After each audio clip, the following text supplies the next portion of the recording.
अब सब लोगों को फिर और एक बार मैं स्वागत करता हूं आत्मा के चलाए चलना इस श्रृंखला में, और उनके साथ साथ मैं परमेश्वर को धन्यवाद भी देता हूं।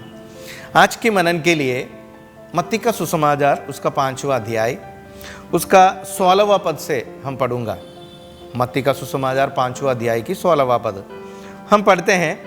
उसी प्रकार तुम्हारा उजियाला मनुष्यों के सामने चमके कि वे तुम्हारे भले कामों को देखकर तुम्हारे पिता की जो स्वर्ग में है बड़ाई करें।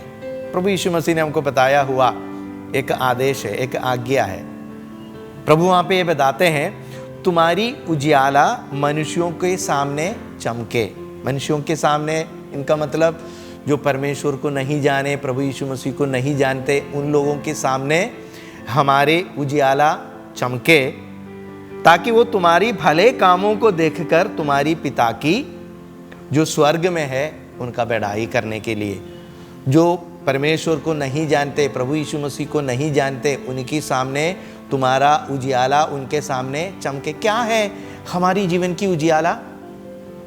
हमारी जीवन की उजियाला चेलापन, प्रभु यीशु मसीह की चेलापन। जब प्रभु यीशु मसीह ने हमको दोबारा जन्म दिया, आत्मा में दोबारा जन्म दिया, उस आत्मा का फल प्रभु यीशु मसीह का स्वभाव है, प्रभु यीशु मसीह का चेला होने का चेलापन, ये सब है हमारी जीवन की उजियाला। यीशु मसीह का प्रेम, यीशु मसीह का हमदर्दी, यीशु मसीह का दया, करुणा, परोपकार, संयम, ये सब यीशु मसीह का जो स्वभाव है वो स्वभाव हमारे में आकर के इस हमारी उस स्वभावों को देख करके जो परमेश्वर को नहीं जानते उन लोग परमेश्वर को महिमा करें। जब हम परमेश्वर का ही बेटी बेटियों में से होने के लिए जो परमेश्वर का ही स्वभाव वाला बनना जरूरी है प्रियो। जैसे कि अभी समझो एक उदाहरण बताएगा तो एक गांव में समझो एक अच्छा एक व्यक्ति था, एक मास्टर जी था, बहुत ही एक नेक व्यक्ति, सबको परोपकार करते हैं, बहुत ही भले काम करते हैं, कोई बुराई नहीं करते, बहुत ही अच्छा और एक नेक इंसान, एक मास्टर जी। समझो उस मास्टर जी का एक लड़का था, वही स्वभाव वाला था। देखो जब इस लड़के ने उस गाँव उस रास्तों में से जाते हैं, लोग इस लड़के को देख करके क्या बताएंगे? जैसा उसका पिता ऐसा ही उसका लड़का। देखो उस मास्टर जी को बढ़ावा मिलता है, उनको महिमा मिलता है। कहाँ से महिमा मिलता है? अपने प्रिय पुत्र के, उनकी पुत्र का स्वभावों से उनको महिमा मिलता है। हम भी ऐसा ही बनना चाहिए प्रियो। हमारी इस उजियाले को जो प्रभु यीशु मसीह ने हमको दिया हुआ, प्रभु यीशु मसीह के स्वभावों के द्वारा हम परमेश्वर को स्तुति प्रशंसा करने वाले में से होना बहुत जरूरी है प्रियो। इसलिए जो कुरिन्थियों की पत्री उसका 3 अध्याय में ये बताते हैं, 2 कुरिन्थियों की पत्री उसका 3 अध्याय की 3 पद में हम पढ़ते हैं, तुम मसीह का पत्री हो, तुम मसीह का पत्री हो, जिसको हमने सेवकों के समान लिखा है, और स्याही से नहीं परंतु जीवित परमेश्वर की आत्मा से। वहाँ पे प्रेरित पौलुस हमें ये बताते हैं हम मसीह की पत्री हो। कैसा पत्री?